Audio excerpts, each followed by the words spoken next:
ഇദ്ദേഹമാണ് മലിസീസിയ. ഈ ഒരു വലിയ വനത്തിൽ ഇദ്ദേഹത്തിന് വേണ്ടതെല്ലാം ലഭിക്കുന്നുണ്ട്. ഫ്രീ ഫുഡ് ആൻഡ് അക്കോമഡേഷൻ, സുഖജീവിതം തന്നെ. ബട്ട് വെയിറ്റ്, ആരാണ് ഇയാൾ? മലിസീസിയ എന്നത് നമ്മുടെ തലയിൽ ജീവിക്കുന്ന ഒരു തരം ഈസ്റ്റ് അല്ലെങ്കിൽ ഫംഗസ് ആണ്.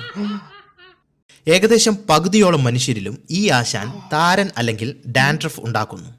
അപ്പോൾ എന്തുകൊണ്ടാണ് ചിലർക്ക് മറ്റുള്ളവരെക്കാൾ കൂടുതൽ താരൻ ഉണ്ടാവുന്നത്? താരൻ എങ്ങനെ ഇല്ലാതാക്കാം? നമ്മൾ നമ്മളെ തന്നെ കണക്കാക്കുന്നത് നമ്മളൊരു വ്യക്തിയാണ് എന്നാണ്. എന്നാൽ ശരിക്കും നമ്മളൊരു കോളനിയാണ്. നമ്മുടെ ചർമ്മത്തിൽ കോടിക്കണക്കിന് സൂക്ഷ്മാണുക്കൾ ജീവിക്കുന്നുണ്ട്. നമ്മൾ ജനിച്ച ഉടൻ തന്നെ മലിസീസിയ ഈസ്റ്റ് നമ്മുടെ ശരീരത്തിൽ സ്ഥാനം പിടിക്കുന്നു. നമ്മുടെ ശരീരത്തിലെ രോമക്കുഴി ഇത്തരം സൂക്ഷ്മാണുക്കളുടെ പ്രധാന കേന്ദ്രമാണ്, പ്രത്യേകിച്ചും മലിസീസിയയുടെ വിഹാര കേന്ദ്രം. കാരണം മലിസീസിയയെ ആകർഷിക്കുന്ന സീബം എന്ന എണ്ണ ഉൽപ്പാദിപ്പിക്കുന്ന ഗ്രന്ഥികൾ ഇവിടെയുണ്ട്. ഈ സീബം നമ്മുടെ മുടിക്ക് ഈർപ്പം നൽകാനും ബലം നൽകാനും സഹായിക്കും എന്ന് കരുതപ്പെടുന്നു. നമ്മുടെ ചർമ്മത്തിലെ പ്രോട്ടീനുകളും എണ്ണകളും ഭക്ഷിക്കാനായാണ് മലിസീസിയ പരിണമിച്ചത്. ധാരാളം സീബം ഉൽപ്പാദിപ്പിക്കുന്ന ഫോളിക്കിൾസ് ഉള്ളതുകൊണ്ട് തന്നെ നമ്മുടെ ശരീരത്തിലെ ഏറ്റവും എണ്ണമയമുള്ള ഭാഗങ്ങളിൽ ഒന്നാണ് നമ്മുടെ തല. അതുകൊണ്ട് തന്നെ ഈസ്റ്റ് കൂടുതലുള്ള ഭാഗം കൂടിയാണിത്. ഈ ഫംഗസ് നമ്മുടെ തലയോട്ടിയിലെ എണ്ണ ഭക്ഷണമാക്കുമ്പോൾ നമ്മുടെ തലയിൽ താരൻ വരാൻ സാധ്യതയുണ്ട്. അതെങ്ങനെയെന്നല്ലേ പറയാം. ഈ സീബം അല്ലെങ്കിൽ തലയോട്ടിയിലെ എണ്ണ ഉണ്ടാക്കിയിരിക്കുന്നത് സാച്ചുറേറ്റഡ് ആൻഡ് അൺസാച്ചുറേറ്റഡ് ഫാറ്റ് കൊണ്ടാണ്. ഇതിൽ സാച്ചുറേറ്റഡ് ഫാറ്റ് നീറ്റ്ലി പാക്ഡ് ആണ്, എന്നാൽ അൺസാച്ചുറേറ്റഡ് ഫാറ്റ് ബെൻഡുള്ളവയാണ്. ഇത് നീറ്റ്ലി പാക്ഡ് അല്ല. നമ്മുടെ വില്ലനായ മലിസീസിയ ഫംഗസ് ഈ ഓയിലിനെ ബ്രേക്ക് ചെയ്ത് ചെറിയ പാർട്സ് ആക്കിയാണ് തിന്നുന്നത്. എന്നാൽ ഇതിൽ സാച്ചുറേറ്റഡ് ഫാറ്റിനെ മാത്രമേ മലിസീസിയ ഫംഗസ് തിന്നുകയുള്ളൂ. അതുകൊണ്ട് അൺസാച്ചുറേറ്റഡ് ഫാറ്റ് ഇവിടെ ബാക്കിയാകും. ഈ അൺസാച്ചുറേറ്റഡ് ഫാറ്റ് തലയോട്ടിയിലെ സ്കിന്നിലേക്ക് ഇറങ്ങിച്ചെല്ലും. ഇത് സ്കിന്നിനെ ഡാമേജ് ഉണ്ടാക്കുകയും സ്കിന്നിൻ്റെ പ്രൊട്ടക്ഷൻ ബാരിയർ തകരാറിലാക്കുകയും ചെയ്യുന്നു. ഇതുമൂലം ജലാംശം എസ്കേപ്പ് ആവുകയും തല ഡ്രൈ ആവുകയും ചെയ്യുന്നു. ഈ ഒരു പ്രശ്നം നമ്മുടെ ശരീരം മനസ്സിലാക്കുകയും റെസ്പോണ്ട് ചെയ്യുകയും ചെയ്യുന്നു. അങ്ങനെയാണ് നമുക്ക് തലയിൽ ചൊറിച്ചിലും ചെറിയ വീക്കവും ഒക്കെ ഉണ്ടാകുന്നത്. ഡാമേജ് ആയ സ്കിൻ ഫിക്സ് ചെയ്യാൻ വേണ്ടി ശരീരം പുതിയ കോശങ്ങളെ ഉണ്ടാക്കുകയും ചെയ്യുന്നു. സാധാരണയായി നമ്മുടെ സ്കിന്നിൻ്റെ ഏറ്റവും പുറമെയുള്ള പാളിയായ എപ്പിഡെർമിസ് എല്ലാ 2-3 ആഴ്ച കൂടുമ്പോഴും പൂർണ്ണമായി നശിക്കുകയും പുതിയ സെല്ലുകൾ ഉണ്ടാവുകയുമാണ് ചെയ്യുന്നത്.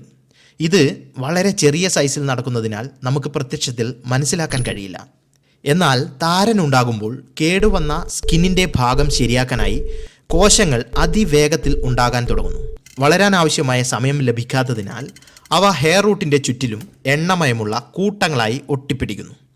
ഇവയാണ് പിന്നീട് വെളുത്ത അടരുകളായി കൊഴിഞ്ഞു വീഴുന്ന താരൻ.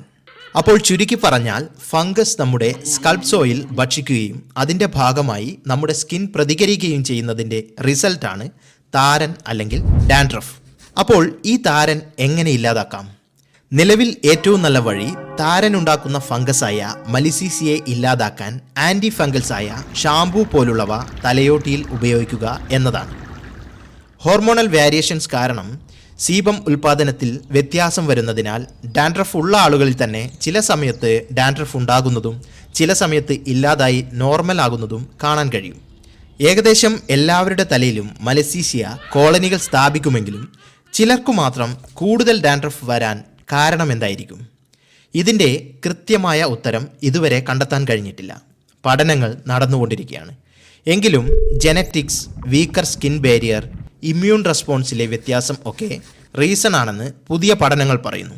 വീക്കം അല്ലെങ്കിൽ ഇൻഫ്ലമേഷൻസ് നിയന്ത്രിക്കുന്ന ഓക്സിലിപ്പിൻസ് എന്ന് വിളിക്കപ്പെടുന്ന ചെറിയ എണ്ണമയമുള്ള തന്മാത്രകൾ ഉപയോഗിച്ച് മലിസീസിയ നമ്മുടെ പ്രതിരോധ സംവിധാനവുമായി ആശയവിനിമയം നടത്തുന്നുണ്ടെന്ന് ഗവേഷകർ മനസ്സിലാക്കിയിട്ടുണ്ട്.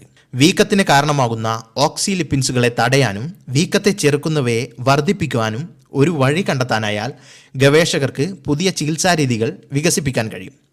ഈ ബുദ്ധിമുട്ടെല്ലാം ഉണ്ടാക്കുന്ന മലിസീസിയ നമ്മുടെ ശരീരത്തിൽ ഉള്ളതുകൊണ്ട് എന്തെങ്കിലും ഗുണമുണ്ടോ എന്നും പഠിച്ചുകൊണ്ടിരിക്കുകയാണ്. പക്ഷേ കൂടുതൽ പേടിക്കാനൊന്നുമില്ല.